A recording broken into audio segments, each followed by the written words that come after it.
M'dzina la Atate ndi la Mwana ndi la Mzimu Woyera. Mulungu wanga bwerani mudzandithandize. Ulemu ukhale kwa Atate ndi kwa Mwana ndi kwa Mzimu Woyera, monga panali poyamba, tsopano ndi masiku onse ndi pa nthawi zosatha. Amen. Inu anjelo oyera owala, amene mumakhala kudzanja lamanja la Mulungu kapena kudzera mu ufumu wakuwala, ulukani potsata chilamulo cha Ambuye anu. Thandizani nyimbo yathu, popeza mfundo yake njozama kwa lilime la anthufe. Inu mizimu yodala yomwe ikupuma, imene idathamanga kale liwiro pa dziko lino, ndipo tsopano mutamasulidwa ku tchimo munaona nkhope ya mpulumutsi. Nyimbo zomutamanda zikumveka monga pamaso pake, ndi chimwemwe chake chokoma nonse mukhala. Ife amene tikugwira ntchito pansi pano tikupembedza mfumu yathu yakumwamba, ndipo pamene tikupita patsogolo nyimbo yathu yachimwemwe tikuyimba. Ndi chimvano chimodzi mezabwino kapena zovuta, ife tidzamutamandabe Ambuye amuyaya. Mtima wanga tsopano tenga gawo lako lakuvomereza Mulungu kumwamba, ndipo ndi mtima wokonzeka bwino imba nyimbo zachikondi. Lola kuti masiku ako onse mpaka kutha kwa moyo chilichonse angatumize chizazidwe ndi matamando. Ulemu ukhale kwa Atate ndi kwa Mwana ndi kwa Mzimu Woyera, monga panali poyamba, tsopano ndi masiku onse ndi pa nthawi zosatha. Amen. Chilimbi 1. Ambuye ndiye chithandizo changa, ndiwo kothawira kwanga, ndipo ndimawakhulupirira.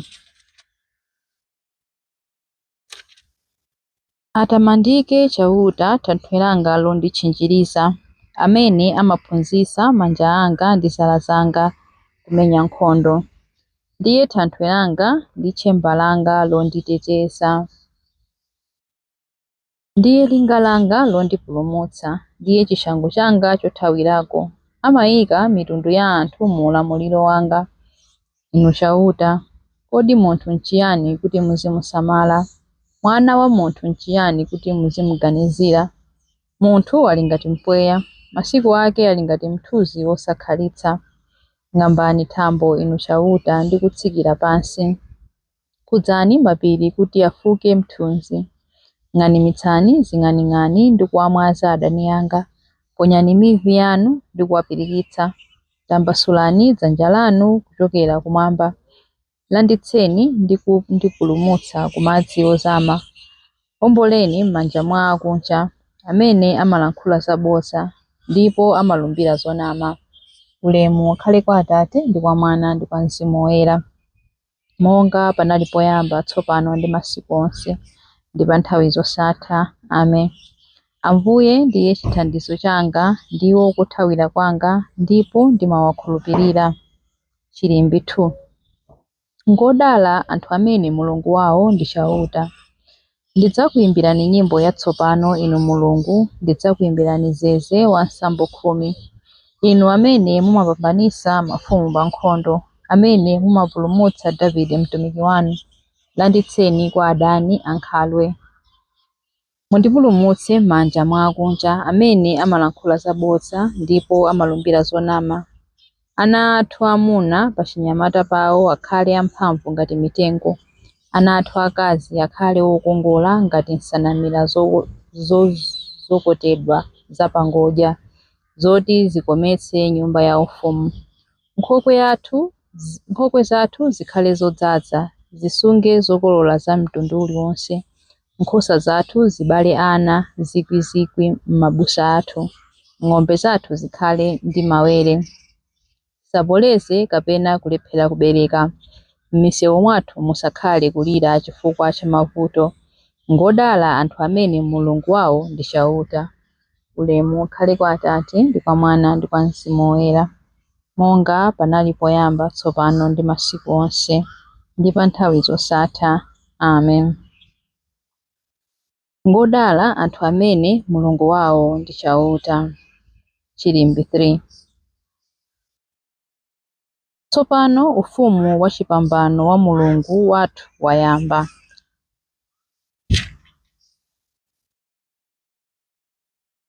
Ambuye Mulungu mphambe, inu amene mulipo ndipo munaliponso kale, tikukuyamikani chifukwa mwaonetsa mphamvu yanu yayikulu ndipo mwayamba kukhazikitsa ufumu wanu. Anthu akunja adakalipa, koma yafika nthawi yoonetsa mkwiyo wanu. Ndiye kuti nthawi yoweruza anthu akufa.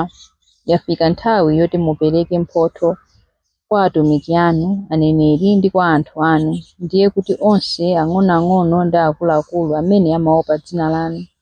Tsopano Mulungu wathu watipulumutsa, waonetsa mphamvu zake ndi ufumu wake. Tsopano wozozedwa uja waonetsa ulamuliro wake, woneneza abale athu uja wagwetsedwa pansi. Amangokhalira kuwaneneza kwa Mulungu wathu usana ndi usiku. Abale athuwo adamugonjetsa ndi magazi ya mwana wankhosa uja, ndiponso ndi mawu ake iwo ankawachitira umboni. Iwo adadzipereka kotheratu, kotero kuti sadaope ngakhale kufa.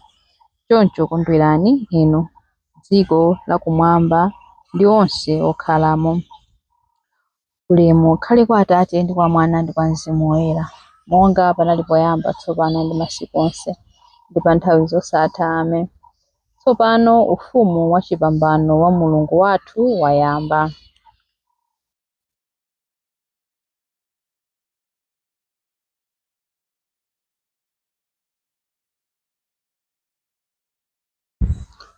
Mawu a Ambuye, mawu a Mulungu, mawu akuchokera pa 1 Korinto 7:32b mpaka na 34a.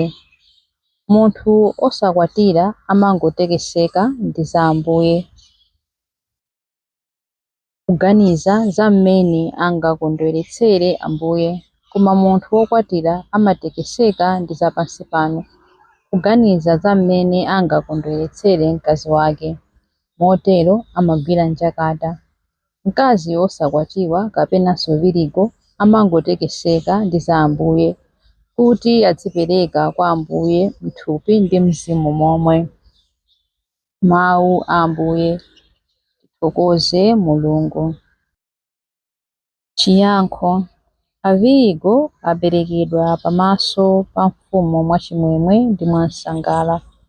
Avirigo aperekedwa pamaso pa mfumu mwachimwemwe ndi mwansangala.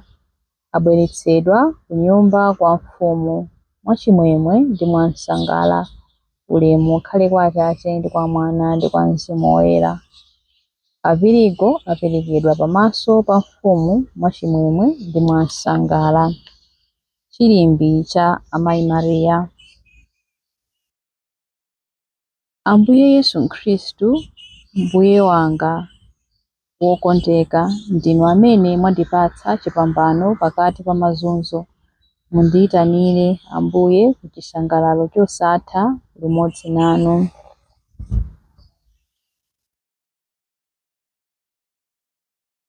Mtima wanga ukutamanda Ambuye, ndipo mzimu wanga ukukondwera mwa Mulungu mpulumutsi wanga, popeza kuti wayang'ana kutsika kwa mtumiki wake. Ndithu kuyambira tsopano anthu a mibado yonse adzanditcha wodala. Iye amene ali wamphamvu wandichitira zazikulu, ndipo dzina lake ndoyera. Amawachitira chifundo anthu a mibado ndi mibado amene amamulemekeza. Wachita zamphamvu ndi dzanja lake, wabalalitsa anthu a mtima wonyada. Mafumu amphamvu wawatsitsa pa mipando yawo yachifumu, anthu wamba nkuwakweza. Anthu anjala wawakhutitsa ndi zabwino, anthu olemera nkuwabweza osawapatsa kanthu. Wadzathandiza anthu ake a Israeli pokumbukira chifundo chake. Izi ndi zomwe adalonjeza kuti adzawachitira makolo athu akale aja, Abrahamu ndi zidzukulu zake mpaka muyaya. Ulemu ukhale kwa Atate ndi kwa Mwana ndi kwa Mzimu Woyera, monga panali poyamba, tsopano ndi masiku onse, ndi pa nthawi zosatha. Amen. Ambuye Yesu Khristu, Mbuye wanga wokondeka, ndinu amene mwandipatsa chipambano pakati pa mazunzo. Mundiyitanire Ambuye ku chisangalalo chosatha limodzi nanu. Mapemphero. Khristu